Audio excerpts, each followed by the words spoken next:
चारों तरफ घनघोर अंधेरा, एक सुनसान सड़क और सड़क के दोनों तरफ फैला हुआ एक घना जंगल। सड़क पर तेजी से दौड़ती हुई एक कार। कार में आर्मी से रिटायर्ड मेजर संग्राम सिंह अपनी पत्नी अर्चना, बेटे राहुल और बहू गीता के साथ अपने एक दोस्त की बेटी की शादी अटेंड करके वापस लौट रहे थे। पापा, शादी में बहुत मज़ा आया। आपने शर्मा जी को देखा? कितना हंगामा किया उन्होंने। ड्रिंक करने के बाद राहुल ने कार को ड्राइव करते हुए कहा।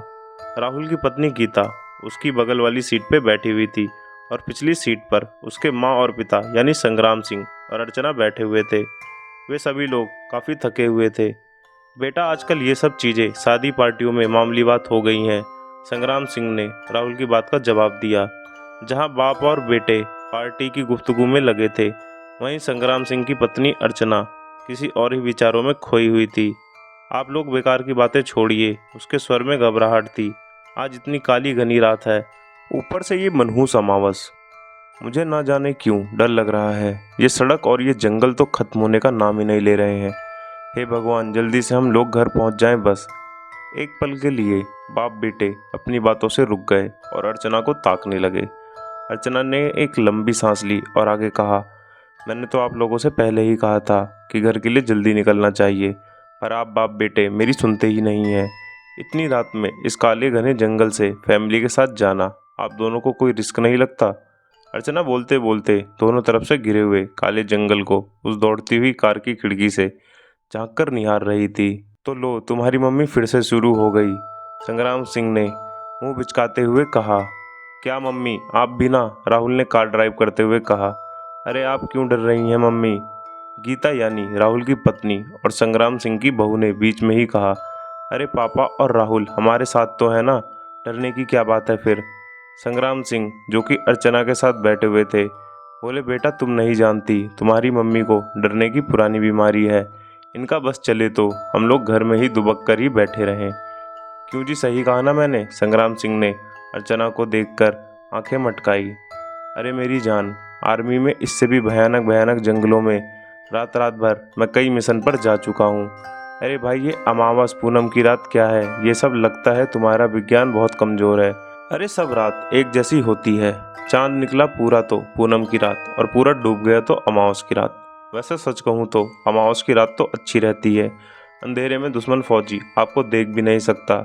संग्राम सिंह के ठहाकों के साथ गीता और राहुल भी फिर से हंस पड़े। अर्चना कसमसा कर रह गई, पर वो अंदर से कुछ घबराई हुई थी और शायद अपने किसी डर को जाहिर नहीं कर पा रही थी। कहते हैं डरना कोई बुरी बात नहीं, पर वो बुरी बात तब हो जाती है जब आपका डर और भी बुरा हो जाए। कार में फिर से ठहाकों के बीच बातें होने लगी, जिसमें अर्चना शामिल नहीं हो पाई। शायद वो डरी हुई थी अपनी सोच में आती उस भयानकता के कारण। और तभी कुछ ही पलों के बाद जैसे सब कुछ बदल गया। सड़क पर दौड़ रही उनकी कार का संतुलन बिगड़ा।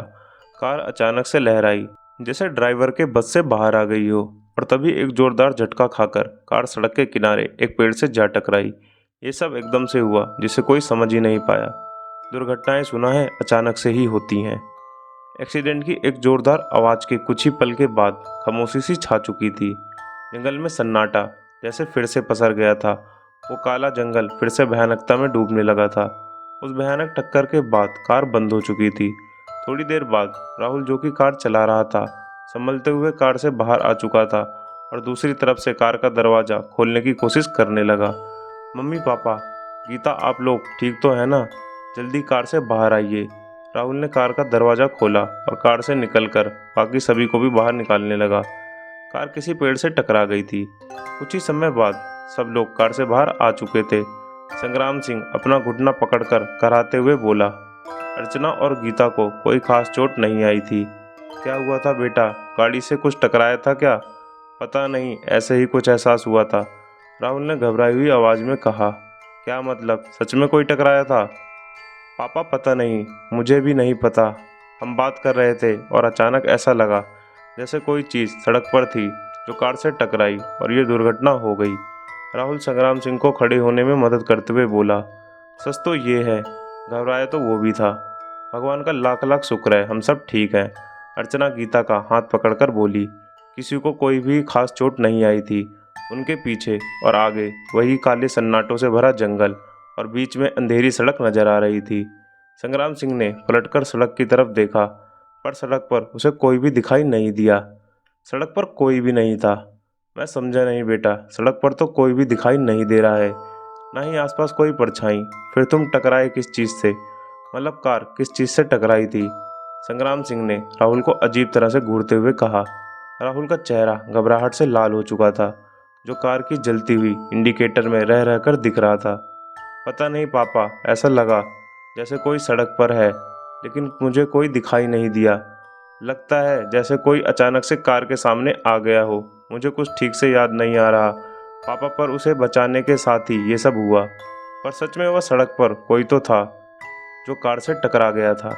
राहुल की इस तरह की बात सुनकर सभी का घबराना और सवाल पूछना कोई अजीब बात नहीं थी। गीता भी काफ़ी घबराई हुई थी। अगर ऐसा था तो मैं भी सामने बैठी थी। मुझे तो कुछ भी नहीं दिखाई दिया राहुल, मैं सच कह रहा हूँ। हो सकता है हम बात करने में इतने मशगूल हो गए थे कि ठीक से ध्यान ना दे पाए हों, पर मुझे पूरा यकीन है कि कुछ तो था, क्योंकि टकराने की आवाज़ भी हुई थी। राहुल अब भी परेशान था और पेड़ से भिड़ी हुई अपनी कार को घूर रहा था। सभी लोग ये जानने में लगे थे आखिर ये सब अचानक हुआ कैसे। बेटा, लगता है तुम्हें वहम हुआ है, तुम काफ़ी थक गए हो। बात करते हुए तुमने ध्यान नहीं दिया होगा और गाड़ी बहक गई होगी या कोई गड्ढा आ गया होगा। वैसे भी काफ़ी अंधेरा है, अब जाने दो। वहाँ तो कोई भी नहीं है और भगवान का शुक्र है हम सब सही सलामत हैं। चलो देखते हैं गाड़ी तो ठीक है ना, वरना आज रात इस काले घने जंगल में तेरी मम्मी की भूतों की कहानियाँ सुन के बितानी पड़ेगी।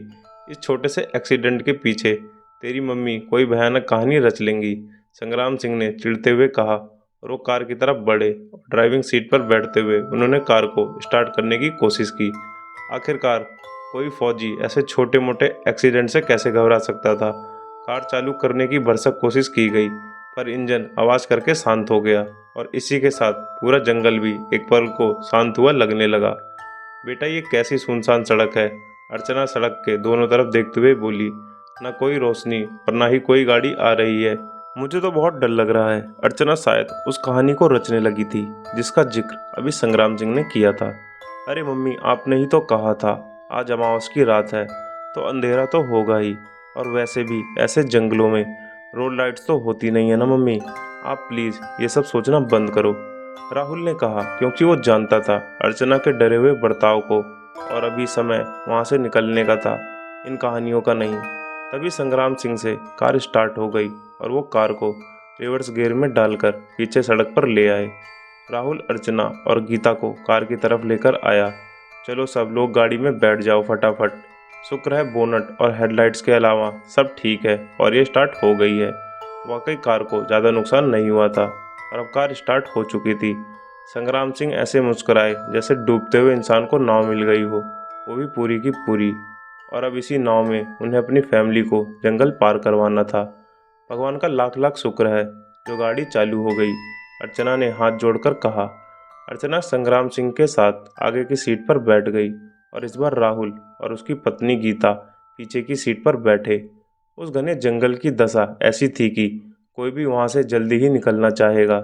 गाड़ी वापस सड़क पर थी। बीचों बीच जंगल के सन्नाटे में इंजन की धुन धुन आवाज़ किसी तरह की जानवर की गुर्राहट की तरह गूंज रही थी। तभी राहुल ने पूछा, क्या हुआ पापा? गाड़ी चालू करके आप किसका इंतज़ार कर रहे हैं? चलिए गाड़ी निकालिए यहाँ से। कोशिश तो कर रहा हूँ बेटा, पर ना जाने क्यों ऐसा लग रहा है कि कार आगे नहीं बढ़ पा रही है। ऐसा लग रहा है जैसे ये गाड़ी आगे बढ़ना नहीं चाहती। कुछ समझ नहीं आ रहा। मैं पूरी कोशिश तो कर रहा हूँ, गियर डाला हुआ है, एक्सीलेटर भी दबा रहा हूँ, पर अभी तो सब कुछ ठीक ही लग रहा था। अब देखो तो अचानक क्या हो गया।